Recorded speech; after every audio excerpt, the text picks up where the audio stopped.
जो कि हमारे मेरठ सिटी के उम्मीदवार हैं, मैं आप तमाम से ये गुजारिश करूंगा कि आने वाली 10 तारीख को मुत्तहिदा तौर पर मजलिस इत्तेहादुल मुस्लिमीन के उम्मीदवार के हक में वोट करें और इमरान अंसारी साहब को कामयाब बनाएं। इमरान अंसारी साहब की कामयाबी मजलिस इत्तेहादुल मुस्लिमीन की कामयाबी है।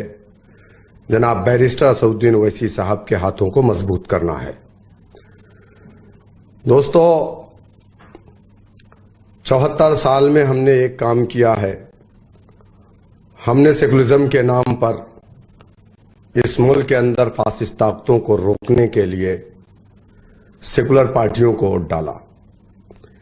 सच्चाई ये है कि आज अगर इस देश की सबसे बड़ी अक़लियत पिछड़ी है, जैसा कि Ranganath Mishra commission, Kundu commission, Mahmudur Rahman committee, Sachar committee की रिपोर्ट है कि हिंदुस्तान का मुसलमान दलित से बदतर अपनी जिंदगी को गुजार रहा है।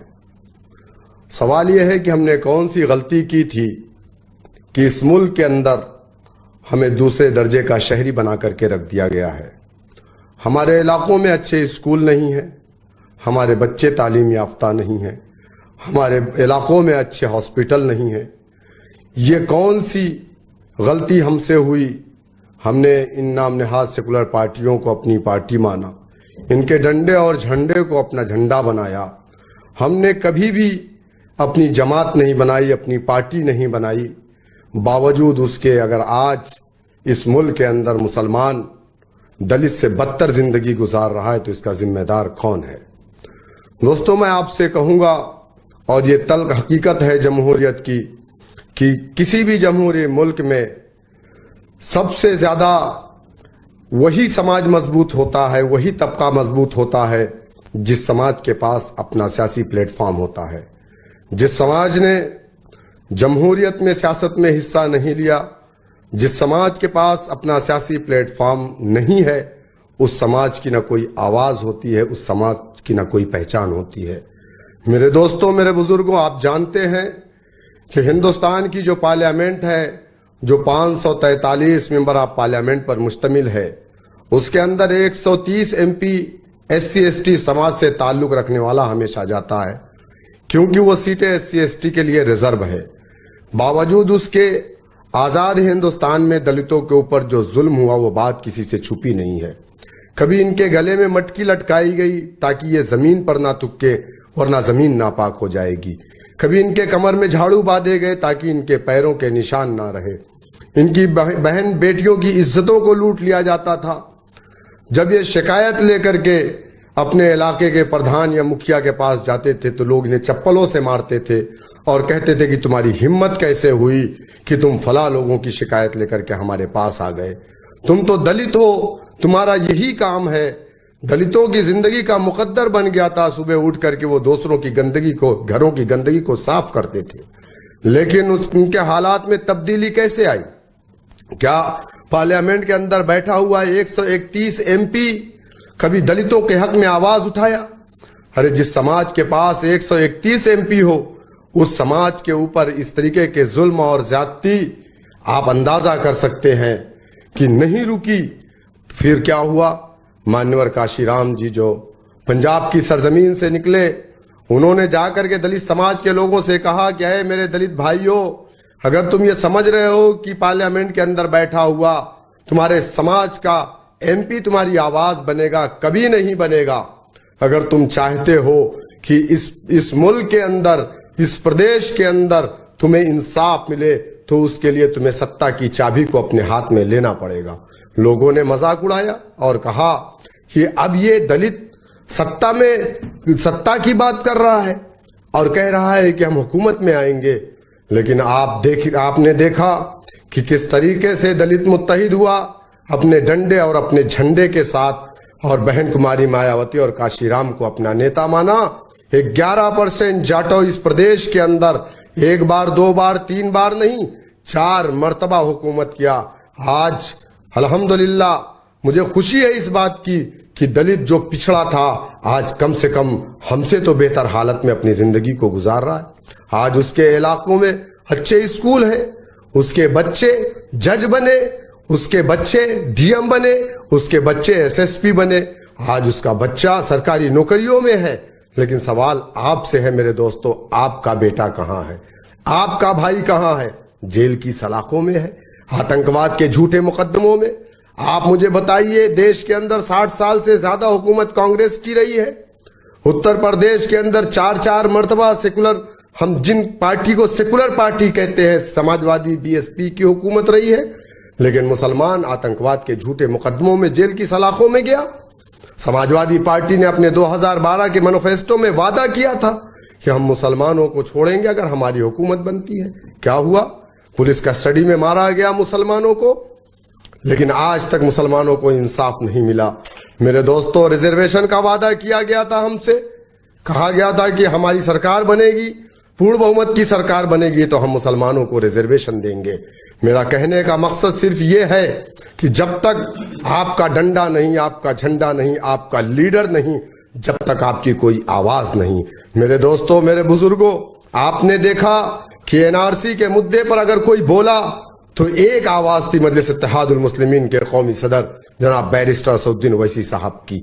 आपने देखा दादरी से लेकर के बाबरी तक अगर कोई आवाज थी, मुसलमानों की लिंचिंग हो रही थी, यही समाजवादी पार्टी खामोश थी, बहुजन समाज पार्टी खामोश थी, कांग्रेस खामोश थी, बीजेपी के लोग खुशियां मना रहे थे।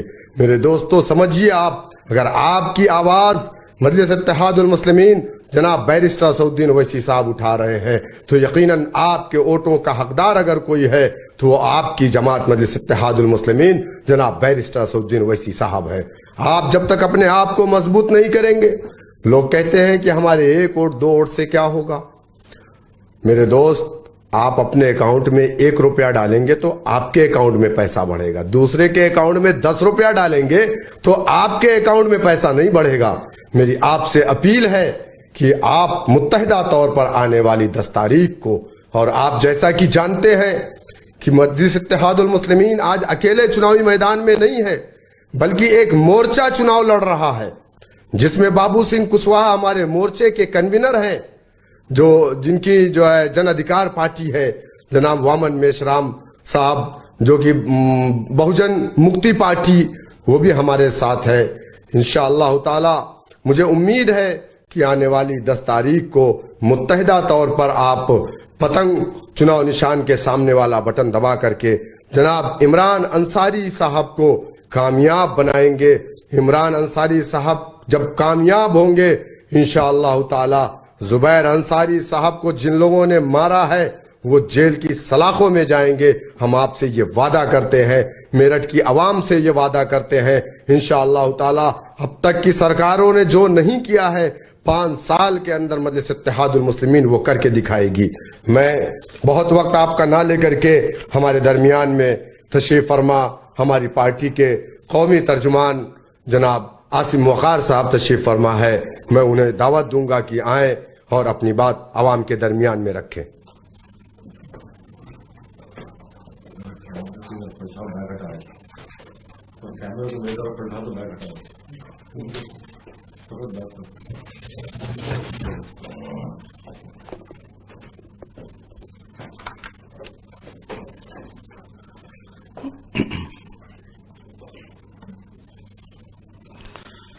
अस्सलामु अलैकुम वरहमतुल्लाहि वबरकातुहू। ये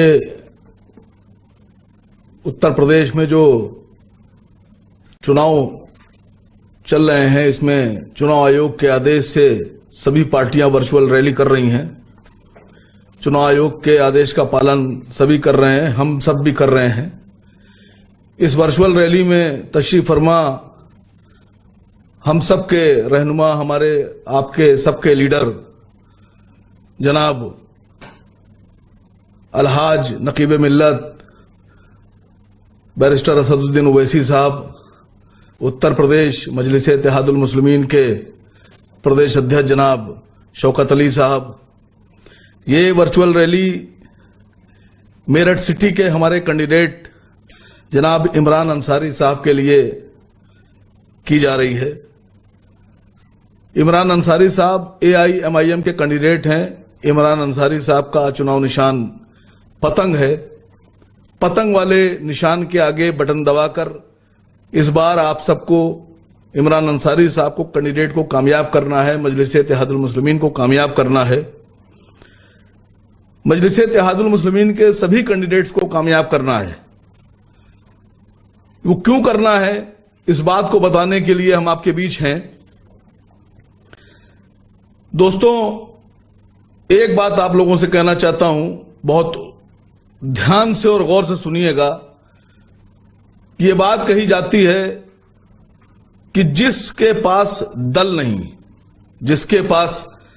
नहीं तो समझो उसके पास बल नहीं, बल ताकत, या इसको दूसरे अल्फाजों में कह लीजिए कि अगर आपके पास दल है तो समझिए आपके पास बल है, और अगर बल है आपके पास और ताकत है आपके पास तो आपकी बात सुनी जाएगी, आपकी सारी बातें सुनी जाएंगी। और अगर आपके पास ताकत नहीं है तो आपको लोग नजरअंदाज कर देंगे, लोग आपको किनारे कर देंगे। अब मसला यह है कि मेरठ सिटी से रफीक अंसारी साहब भी मैदान में हैं, तो आप लोग ये सोचेंगे इमरान अंसारी साहब को वोट क्यों दिया जाए। देखिए, इमरान अंसारी साहब जो कैंडिडेट हैं वो आपकी अपनी पार्टी के कैंडिडेट हैं। हमारा जो एजेंडा है, हमारा जो मैनिफेस्टो है, हमारी जो आइडियोलॉजी है वो है दबे कुचले मुसलमानों को जो आज तक दबाया जा रहा है उनके हक और हुकूक की और हिस्सेदारी की बात। लेकिन रफीक अंसारी साहब को आप लोग देख चुके हैं, एक बार उनको वोट दिया आप लोगों ने। वो जिस पार्टी से आते हैं उस पार्टी का मकसद, उस पार्टी की आइडियोलॉजी, उस पार्टी का जो एजेंडा है वो कहीं से भी ये नहीं है कि जो दबे कुचले मुसलमान हैं उनको उठाया जाए या उनकी बात की जाए। उनकी पार्टी का एजेंडा यह है कि सिर्फ वोट लो, वोट लेने के बाद सरकार बनाओ और उसके बाद में चाहे वो रफीक अंसारी हो या कोई भी हो उसको भूल जाओ। अब आपको यह तय करना है कि आपको अपनी आवाज को मजबूत करना है, अपनी हिस्सेदारी की बात करना है, या आपको हर बार की तरह से सिर्फ वोट देने के बाद 5 साल के लिए जो गुमराह कर रहे हैं लोग उनके साथ किसी गुमनाम अंधेरे में जाकर गुम हो जाना है। मजलिस-ए-इत्तेहादुल मुस्लिमीन पे आरोप लगाया जाता है कि मजलिस-ए-इत्तेहादुल मुस्लिमीन कट्टर बात करती है, सख्त बात करती है, कट्टरपंथी कहा जाता है। मुझसे 2-3 लोगों ने कहा, तो मैंने जो उन्हें जवाब दिया वो मैं आपको जवाब दे रहा हूं कि कट्टरपंथी कौन होता है और सेकुलर कौन होता है, पहले तो उसकी परिभाषा समझिए। आप लोगों से अगर कहें तो आप भी जवाब दीजिएगा। आप हमें कट्टरपंथी कहते हैं, किस लिए कट्टरपंथी कहते हैं? आरोप यह लगाया जाता है कि मजलिस-ए-इत्तेहादुल मुस्लिमीन कट्टरपंथी है, इसलिए इनके साथ नहीं जाएंगे। देखिए दोस्तों, अगर कोई किसी को गाली बकता है तो जो गाली बक रहा है वो गुनहगार है, वो कट्टर है। लेकिन अगर कोई व्यक्ति गाली बके जाने के बाद उस गाली का जवाब दे रहा है तो वो कट्टर नहीं है, उसको कहा जाता है आत्मसम्मान और आत्मरक्षा की लड़ाई लड़ रहा है। हम किसी को बुरा नहीं कहते, हमारी नजर में कोई बुरा नहीं है।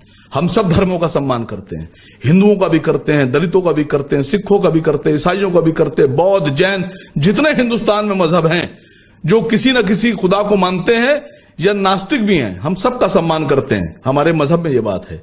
लेकिन अगर आप हमें बुरा कहेंगे, आप हमें कट्टर कहेंगे, आप हमें सेकुलरिज्म का दुश्मन कहेंगे, तो हम आपसे सिर्फ इतना कहना चाहते हैं कि पहले सेकुलरिज्म की परिभाषा को जान लीजिए। सेकुलरिज्म की परिभाषा क्या है? सेकुलरिज्म की परिभाषा सीधा सीधा से ये नहीं है कि कोई आए और हमसे कह दे आकर कि आपको जय जय बोलना है किसी चीज, या आपको पूजा करना है मुसलमानों को, या मुसलमान उठकर कहे कि तुमको मूर्ति पूजा छोड़कर नमाज पढ़ना है। यह सेकुलरिज्म नहीं है। हम किसी हिंदू से नमाज पढ़वा दें तो हम सेकुलर समझेंगे उसको? नहीं। या कोई हिंदू आकर हमसे कहेगी नहीं नमाज छोड़कर आप जय जय कीजिए, तो सेकुलर नहीं। सेकुलरिज्म की परिभाषा होती है कि जियो और जीने दो, तुम हमारा और हमारे मजहब का सम्मान करो, हम तुम्हारा और तुम्हारे मजहब का सम्मान करते हैं। यही असद ओवैसी साहब की एजेंडा है और यही असद ओवैसी साहब की आइडियोलॉजी है कि हम सबका सम्मान करते हैं, लेकिन हम अपने सम्मान के साथ खिलवाड़ करने वालों के साथ बिल्कुल नरमी नहीं बरतेंगे। अगर आप हमारे सम्मान के साथ खिलवाड़ करेंगे, हमारे मजहब के साथ खिलवाड़ करेंगे, तो जवाब भी करारा दिया जाएगा दायरे में रहते हुए। अब आप छोटी सी बात, उत्तर प्रदेश में बहुत से हिंदू कैंडिडेट हैं, बहुत सी पार्टियों से हैं। हम किसी हिंदू के खिलाफ नहीं है, हम किसी सिख के खिलाफ नहीं है। दीजिए, बिल्कुल उम्मीदवार बनाइए। अगर यहां पर नहीं बनाएंगे तो कहां बनाएंगे? लेकिन सवाल यह उठता है कि अगर हम आपके खिलाफ नहीं हैं, हम आइडियोलॉजी के खिलाफ हैं। अगर आप अपने मंच पर किसी ऐसे व्यक्ति को बिठाएंगे जो कल तक यह कहता था कि मुसलमानों की बहन बेटियां, जो माएं जिनका इंतकाल हो गया, जो कब्रों में दफन है, उनको कब्र से निकालिए और उनके साथ तौबा नौज बिल्ला नाजायज काम कीजिए, वो आप कहते हैं हम आपकी बात का जवाब भी ना दें? आप चाहते हैं कि हम बिल्कुल भेड़ की तरह सर झुकाकर आपके साथ खड़े रहें? आप एक ऐसे आदमी को अपने मंच पर ले रहे हैं, एक ऐसे आदमी को अपने साथ बिठा रहे हैं जो हमारी मरी हुई माओं को, बहनों को, बेटियों को कब्र से निकालने के बाद उनके साथ गलत काम करने के लिए कह रहा है। और अगर हम आपसे सवाल पूछते हैं तो आप कहते हैं तुम कट्टर हो। आप अपने गिरेबान में मुंह डालिए और देखिए कि कौन कट्टर है। हम हक का सवाल आपसे पूछ रहे हैं। हमने ये नहीं कहा, आपने तमाम हिंदू लोगों को टिकट दिया, एक नहीं सैकड़ों को आप दे रहे हैं, हमारे भाई हैं, वो लड़ सकते हैं। लेकिन अगर आप मुखिया गुजर को टिकट देंगे और मुखिया गुजर को आप कहेंगे मुसलमान इनको वोट दें, तो मुसलमान सवाल उठाएगा। मुसलमानों को सवाल उठाना भी चाहिए। क्यों मुसलमान सवाल नहीं उठाएगा?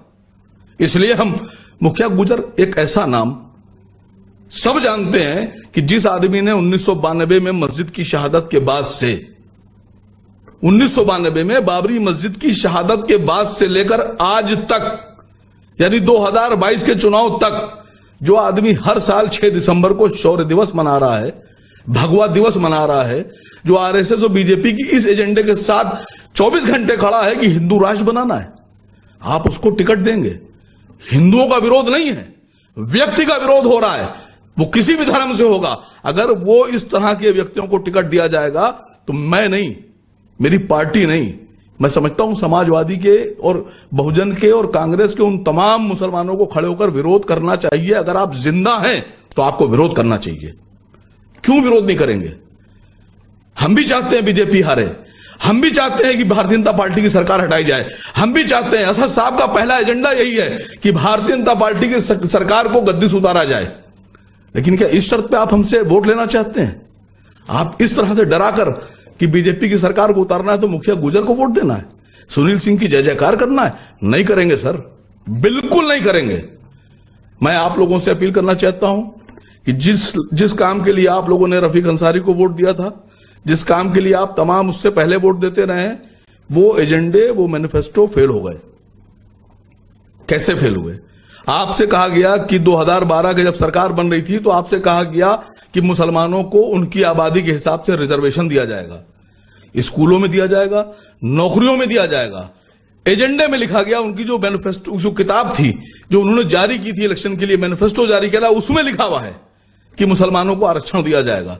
आप दूसरों से कहते हैं कि आपने अपने वादे पूरे नहीं किए।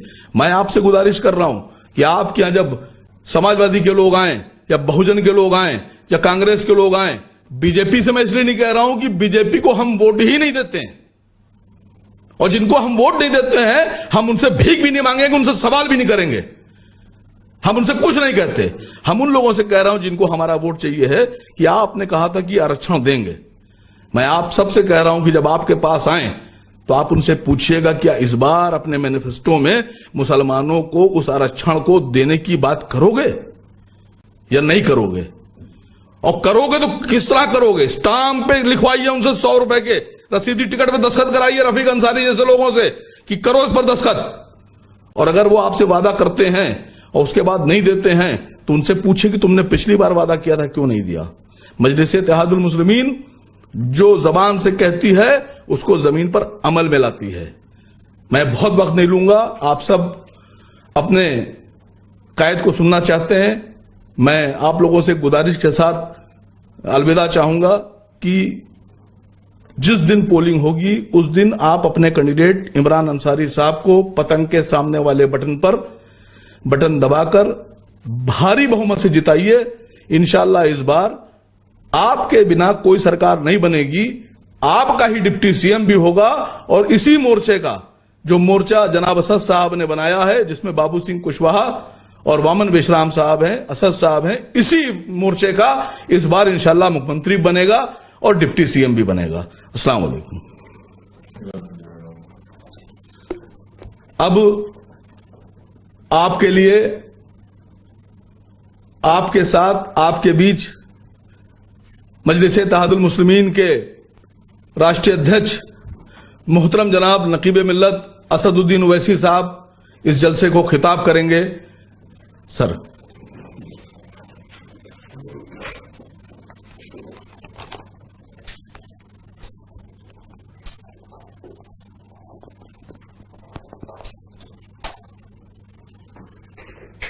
बिस्मिल्लाहिर्रहमानिर्रहीम।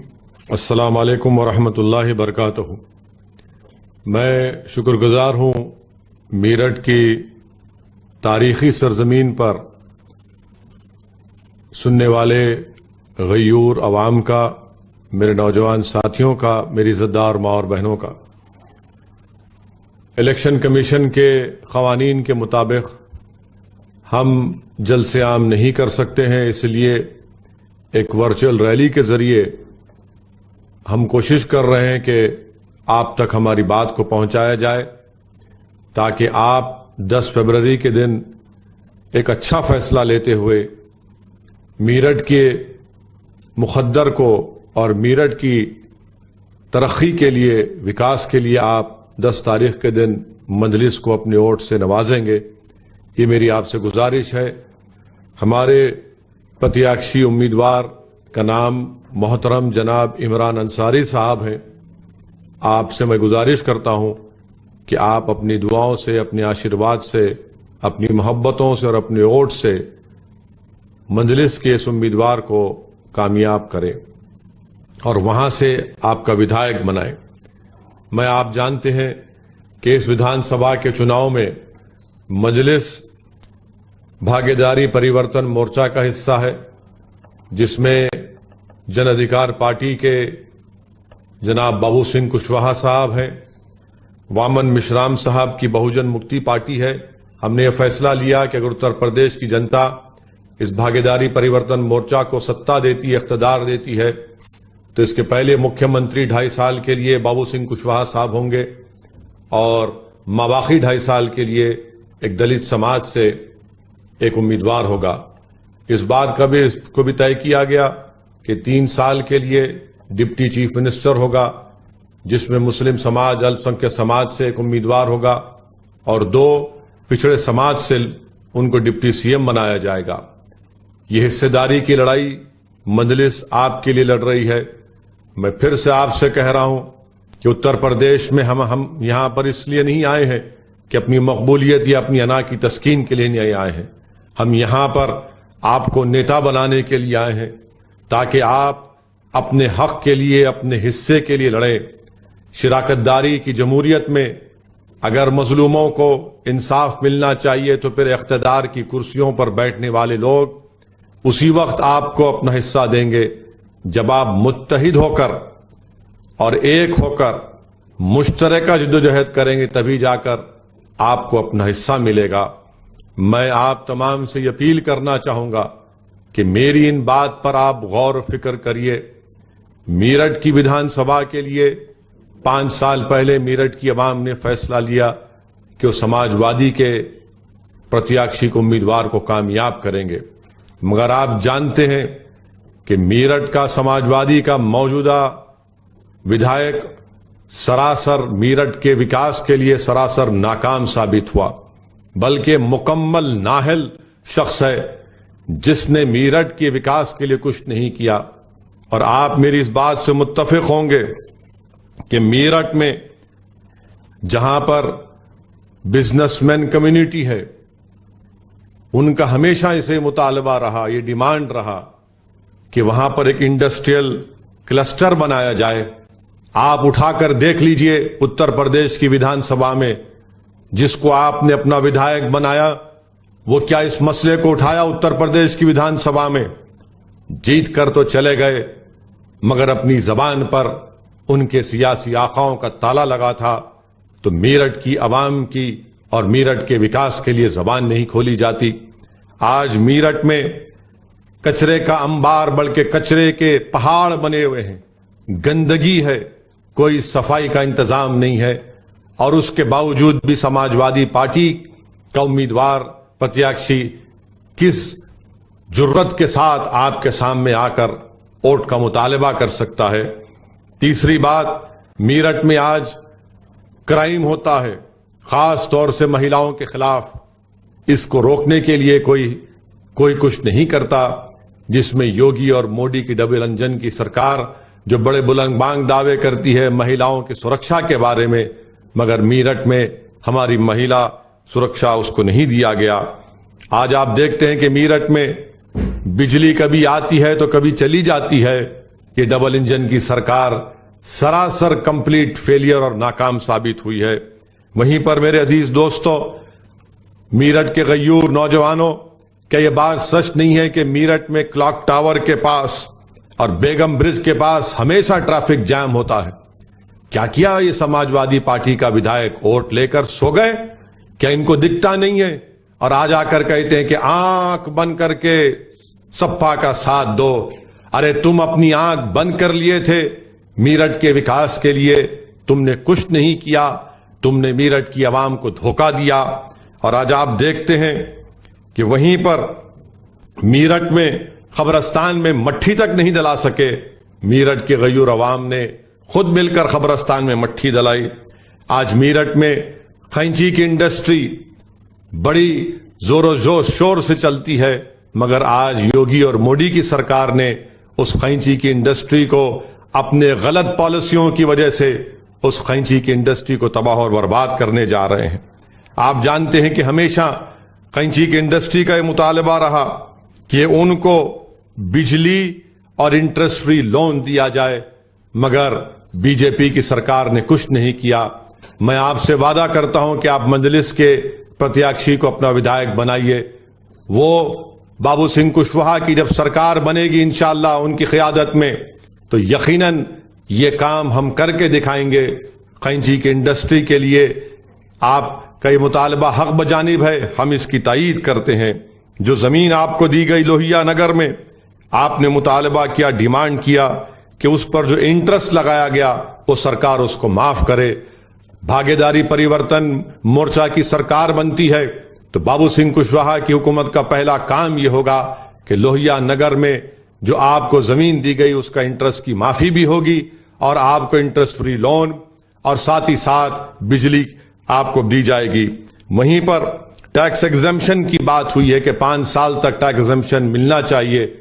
हम उसकी तायीद करते हैं और आपसे वादा करते हैं कि भागीदारी परिवर्तन मोर्चा आपके लिए टैक्स एग्जम्पशन 5 साल के लिए देगा। मोदी सरकार से आपने मुतालबा किया कि जीएसटी को 15 से 5% किया जाए। बताइए, जो लोग कारोबार करते हैं, बिजनेस करते हैं, उनसे ये मोदी और योगी सरकार उनकी कोई मदद नहीं करती।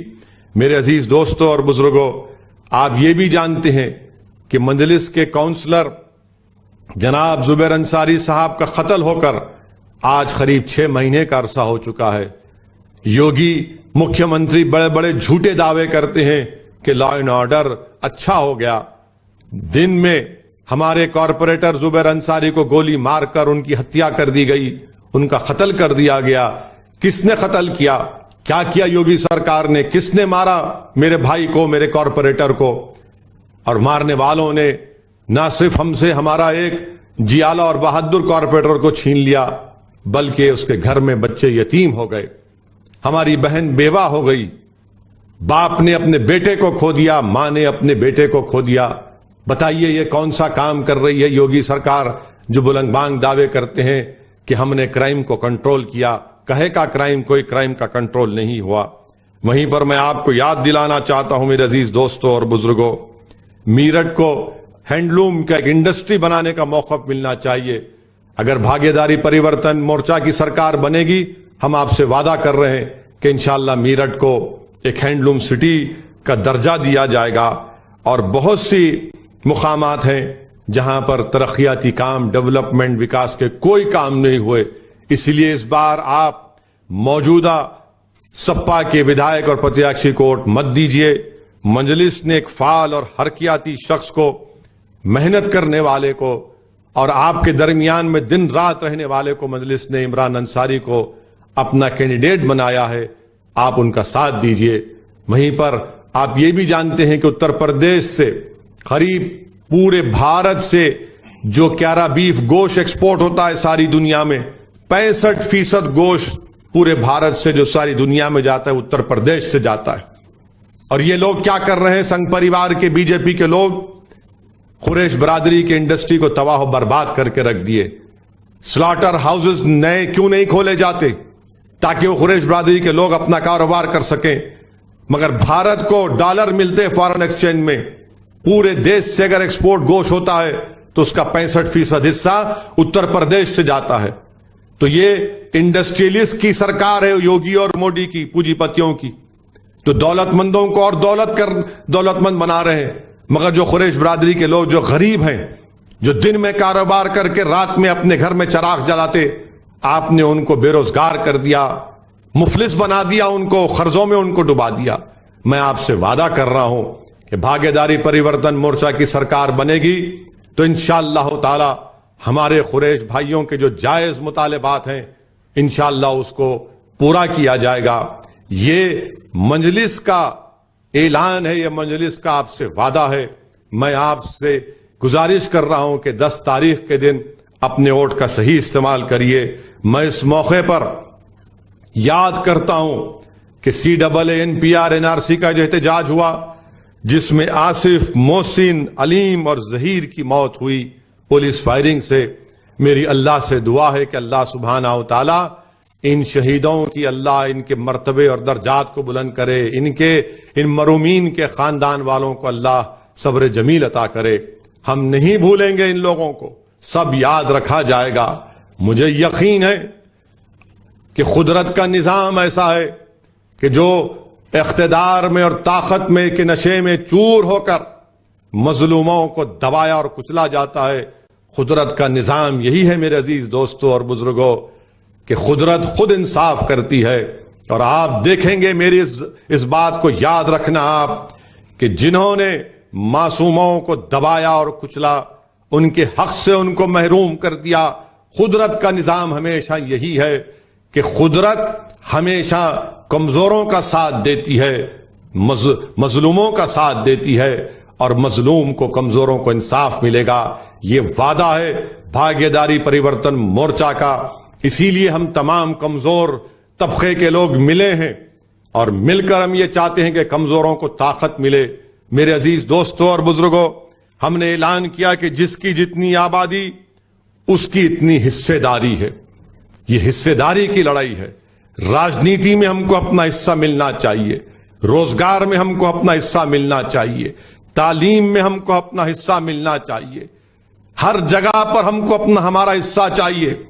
छोड़िए इन तमाम लोगों को, आपने बरसों सपा को, बसपा को, RLD को, कांग्रेस को वोट दिया, बीजेपी को वोट दिया, क्या मिला आपको सिवाय डर की और खौफ के। मैं आपसे अपील कर रहा हूं कि डरने और घबराने की जरूरत नहीं है। उम्मीद की बुनियाद पर वोट दीजिए, मर्द मुजाहिद बनिए, कुदरत की ऊपर पूरा भरोसा करिए, खौफ को अपने दिल के करीब आने मत दीजिए, बल्कि पूरे इत्मीनान और एतमाद के साथ 10 तारीख के दिन भागीदारी संकल्प, भागीदारी परिवर्तन मोर्चा और मजलिस के उम्मीदवार को के हक में अपने वोट का इस्तेमाल करिए। बटन दबाइए पतंग के निशान पर। आप देख रहे हैं कि कैसे अल्पसंख्यक समाज से नाइंसाफियों का सिलसिला चल रहा है। 24 लोगों की हत्या की गई CAA-NPR NRC के एहतजाज में, प्रोटेस्ट में। आज तक एक FIR जारी नहीं हुआ। सुप्रीम कोर्ट के रिटायर्ड जज जस्टिस सुदर्शन रेड्डी की रिपोर्ट है कि उन बच्चों की हत्या की गई, मगर आज तक एक FIR जारी नहीं हुआ। वही रेलवे रिक्रूटमेंट बोर्ड NTPC के इम्तिहान में प्रयागराज में पुलिस ने उन नौजवानों पर लाठीचार्ज किया, उनके सरों को फोड़ दिया, उनके जिस्मों पर लाठियां बरसाई। मैं उसका कंडेम करता हूं, मगर हम क्या देखते हैं कि चंद घंटों के अंदर 6 पुलिस वालों को सस्पेंड कर दिया जाता है, नौकरी से निकाला जाता है। मगर जिन पर 24 लोगों पर गोलियां चली, जिनकी मौत हो गई, आप ही के मीरठ के आसिफ, मोहसिन, अलीम, जहीर, क्या इनकी जिंदगी कम थी? जिन नौजवानों पे सर पर लाठियां लगी, जिनके सर को लहूलुहान किया गया, क्या इन बच्चों की जिंदगी की अहमियत, इनकी कीमत उनसे कम है? लाठियां बरसाई तो 6 पुलिस वाले सस्पेंड, यहां पर 24 लोग मर जाते हैं। बताइए कौन सा सबका साथ, सबका विकास, सबका विश्वास है? तुष्टीकरण की राजनीति कौन कर रहा है? मैं कर रहा हूं या बीजेपी कर रही है? मेरे अजीज दोस्तों और बुजुर्गों, इस नाइंसाफी के खात्मे के लिए, इस हिस्सेदारी की लड़ाई के लिए आपको और हमको मिलकर मजलिस को कामयाब करना है।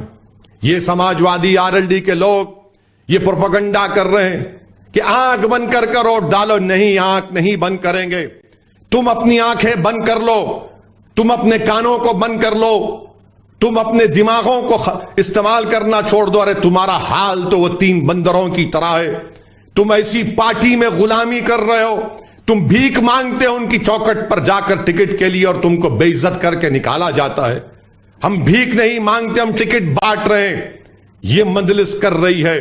तुमको नजर नहीं आता तुम्हारी बेइज्जती, तुमको नजर नहीं आता तुम्हारी अहमियत क्या है? बताओ। आंख बंद करके वोट दो।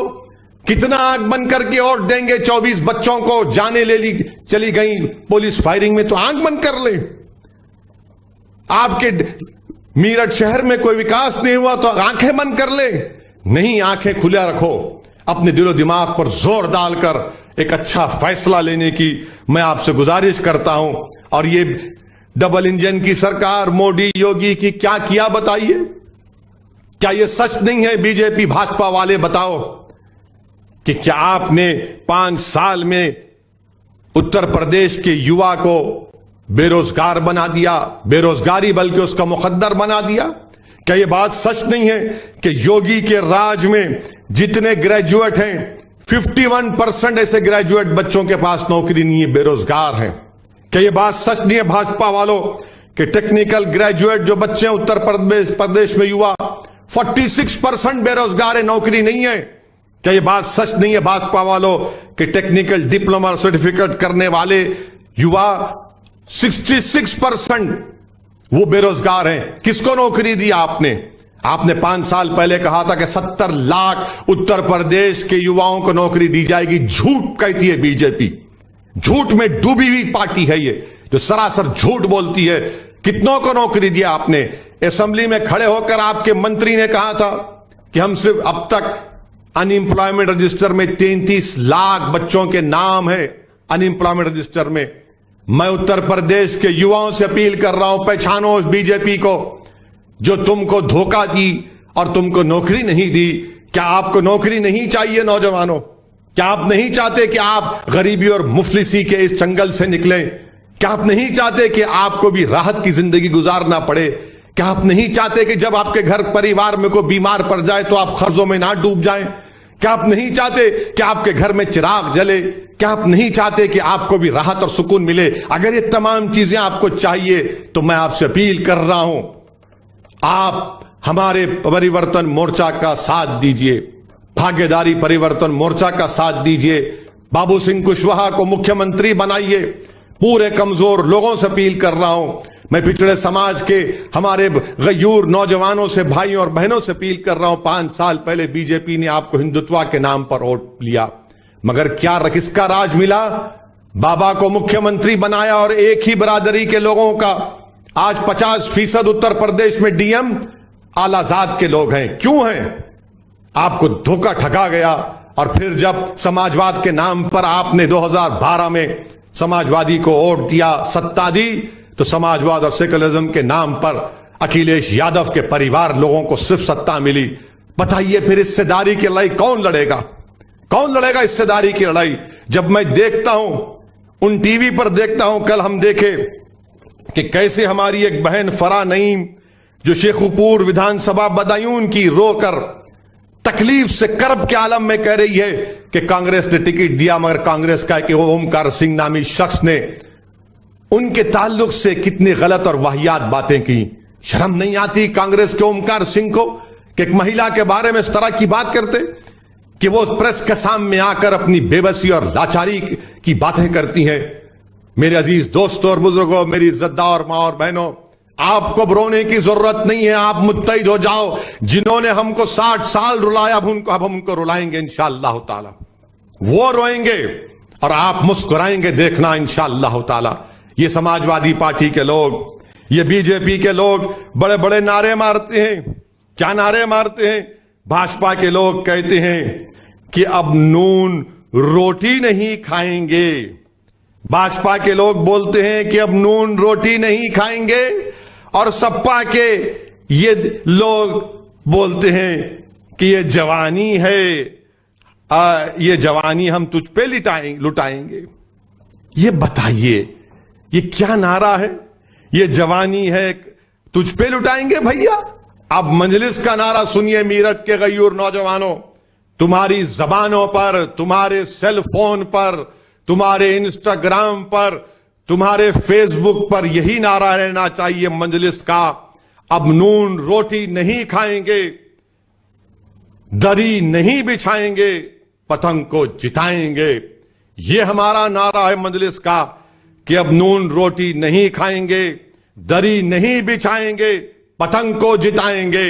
ये मजलिस का नारा है। और याद रखिए, इस चुनाव में अब हम और आप, पूरा पिछड़ा समाज, पूरे कमजोर लोग मिलकर बाबा को, बहन जी को और बबुआ को बाय बाय करेंगे। इनको बाय बाय करना है, इनको छोड़ना है और उत्तर प्रदेश को एक नई राह दिखाना है। मेरी आपसे अपील है कि आप मुत्तहिद हो जाइए और मजलिस के जो प्रत्याशी हैं उनको कामयाब करिए, इमरान अंसारी को कामयाब करिए। डरने और घबराने की जरूरत नहीं है। आप बताइए, जो सपा के लोग, जो बीजेपी के लोग हम पर इल्जाम लगाते हैं, क्या यह बात सच नहीं है बीजेपी और सपा के लोगों कि जब 2019 जुलाई अगस्त में जब अनलॉफुल एक्टिविटीज प्रिवेंशन एक्ट का कानून बनाया गया, तो क्या सपा ने अमित शाह के लाए हुए कानून का साथ नहीं दिया? वो जब कानून पास हुआ तो किसने मुखालिफत की, किसने डिवीजन का मुतालबा किया? मजलिस के दोनों सांसदों ने, मैं और इम्तियाज जलील ने डिवीजन का मुतालबा किया, उसके खिलाफ वोट दिया। आज वो कानून लोकसभा में पास हो गया, सपा ने साथ दिया, कांग्रेस ने साथ दिया। वो कानून राज्यसभा में पास हो गया, कानून बन गया। एक ऑफिसर दिल्ली में बैठकर किसी मीरठ के नौजवान को टेररिस्ट घोषित कर सकता है बगैर कोर्ट के फैसले के। बताओ ये कौन सा इंसाफ है? और आज आप हम पर उंगलियां उठाते हैं। आजमगढ़ जहां से अखिलेश यादव सांसद हैं, वहां पर देते हैं रमाकांत यादव को टिकट, और उनके मुकाबले में कौन है? उनका सगा बेटा। यह कौन सा समाजवाद है? मौर्या साहब की बेटी बदायूं की एमपी और आपके पास समाजवादी में है। बदायूं का एक और इनका अखिलेश यादव का भाई, उनकी बहन बीजेपी के जिला परिषद की चेयरमैन। हम पर उंगलियां उठाते हैं। आपने टिकट दिया उस शख्स को हसनपुर से जो आरएसएस का मेंबर है, आपने प्रतापगढ़ से उसको टिकट दिया जो डीवाईएसपी के कत्ल में लोग कहते हैं कि उसका नाम है। बताओ ये कैसे हो रहा है? कब तक खामोश रहोगे? यह आपकी खामोशी की वजह से हो रहा है। आपको बेदार होना है। कब तक आप दरी बिछाएंगे? कब तक इनके दिए हुए टिकट पर आप अपने आप को समझेंगे कामयाब हो जाएंगे? नहीं। आज उत्तर प्रदेश में मजलिस एक तारीख लिखने वाली और बनाने वाली है इंशाअल्लाह ताला। आप देखते जाएंगे। ये हमारा सियासी सफर सिर्फ इलेक्शन की हद तक नहीं है।